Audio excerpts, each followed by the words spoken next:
She took their use pain. She took their money to use to support for her extravagant lifestyle. No, I'm not doing that voice for pain. Yeah, yeah, he's more of a high screechy type. She took their money. She took the money. She took the monies.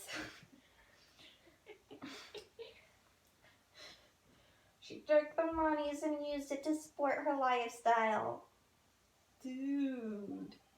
We can clearly see what kind of woman No. We can clearly see what kind of woman this Miss Stone was. A big stoner. Tell me, Mr. Butts, what do you think of her now? Right? I don't think you wanted to answer that question. Or any question.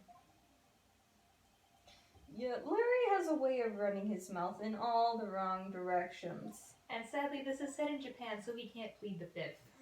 Oh, dude, that's not good. Luckily, we can still. Yeah, this is just a flavor choice. It doesn't really matter what you pick. Stop him from answering. I'll try. Slam! My client has no idea the victim was seeing other men. The question is irrelevant to the case.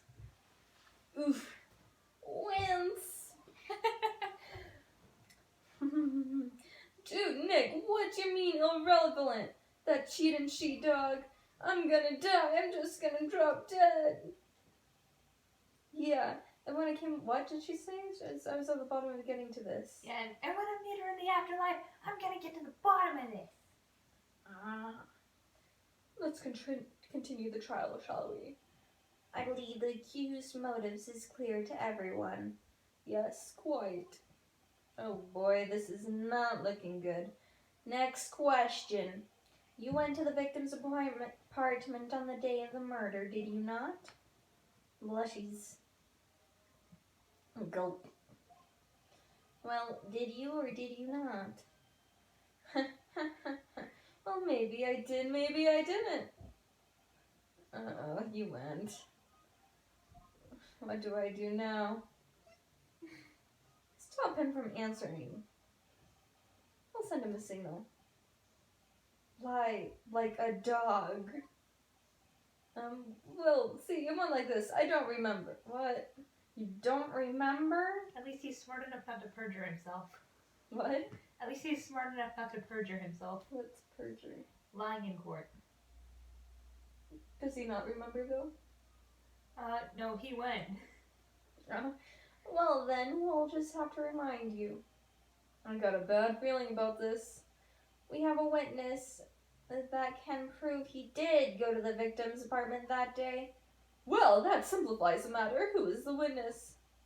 The man who found the victim's body. The one who killed her. Am I right? Or am I right? You're right. Well, yeah, it's only one. Just before making the gruesome discovery, he saw the defendant fleeing the scene of the crime. Order! Order in the court! What would you like to order? Mr. Payne, the prosecution may call its witness. Wait, is it recording? Yes, it's recording. Okay. Yes, Your Honor. This is bad. On the day of the murder, my witness was selling newspaper at the victim's building. Please bring Mr. Frank Schwattet to the stand. Yeah, Mr. Frank saw it. I saw it. Frank saw it. Frank saw it. He saw it happen.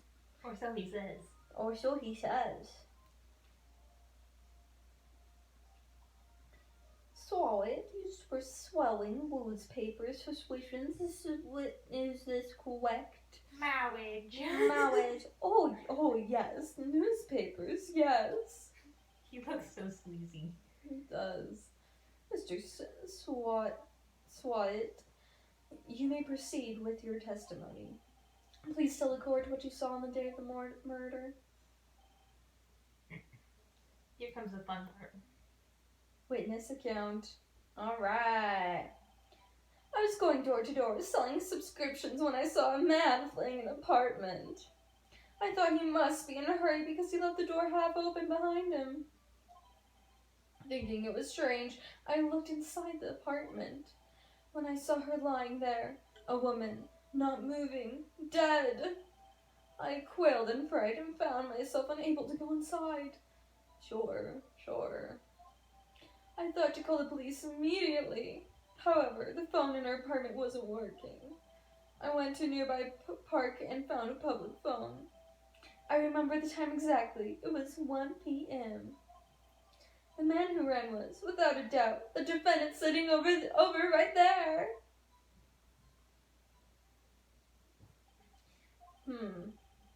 Larry, why didn't you tell the truth? I can't defend you against a testimony like that. Incidentally, why hasn't the phone in the victim's apartment been working? Your Honor, at the time of the murder, there was a blackout in the building. Aren't phones supposed to work during a blackout? Yes, Your Honor. However, some cordless phones do not function normally. As you would know. The phone in Mrs. Strangeworks was one of those. Your Honor, I have a record of the blackout for your perusal. It was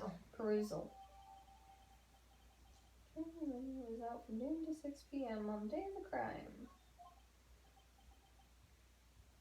It was out on 6 p.m.? It was out from noon to 6 p.m. Okay, that would have given him an hour, though, to go to the park. Shouldn't someone check the witness to see if his is accurate? Well, he said that he found the body at 1, so that's within the time of the blackout. I remember the time exactly. 1 p.m. 1 p.m. Yes, Your Honor. You may begin your cross-examination. Cross-examination, Your Honor? All right. All right. This is it. The real deal. What exactly am I supposed to do? Why, you exposed the lies in the testimony the witness just gave. And what was it that the testimony that was given was just again? Right. What? He was lying? Your client is innocent, right? I'm not sure at this point. I mean... But that witness must have lied in his testimony. Or is your client really guilty? How do I prove that he's not? You hold the key. It's in the evidence. Compare the witness's testimony to the evidence at hand. There's bound to be a contradiction in there. First, find contradictions between the court record and the witness's testimony. Then, once you've found the contradicting evidence, present it and rub it in the witness's face. Okay. I don't have an R button, I don't have an R button, lady! Open up the court record, then point out contradictions in the testimony. There is no R button! Yes, there is. You just forgotten because you're a nervous wreck. Witness's account. I was going door to door selling subscriptions when I came to a man fleeing apartment. Do I have to... So yeah, you can just kind of flip back and forth through statements until you find something that's contradictory or that you want to ask more about. Can I save? Sure, you can save. Okay.